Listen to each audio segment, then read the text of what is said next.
ஒரு அழகான காலை விடியல், ஒரு அழகான ஆட்டுத் தொழுவம், ஒரு அன்பான மேய்ப்பன் அந்த தொழுவத்தை ரொம்ப பாசமாக பார்த்துக்கிட்டாரு. அந்த தொழுவத்தில் உள்ள ஒரு ஆடு மட்டும் கூட்டத்தோட இருக்க விரும்பாம தான் நினைச்சபடி தனியா போய்த்தான் நினைச்சத நிறைவேற்றிக்க நினைச்சது. ஒரு நாள் சாயங்காலம் தொழுவத்தை மூடச் சற்று நேரமானதால இருட்டாயிடுச்சு. இதுதான் சரியான நேரம்னு நினைச்ச அந்த ஆடு பின்புறமாக பதுங்கி அங்கிருந்து தன்னுடைய ஆசைய நிறைவேற்றிக்கு போச்சு. ஆகா, எவ்வளவு அருமையான சுவையாயிருக்கு இந்த முட்டாள் மெய்ப்பெண்.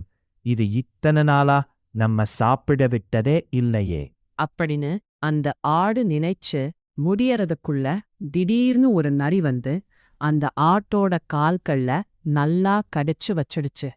எப்படியோ தப்பிச்சு மேய் பண்ண போகாம திரும்ப அதோட அடுத்த ஆசைய நிறைவேற்றிக்க போச்சு. கொஞ்சம் உயரத்தில் இருக்கிற மரத்தழைய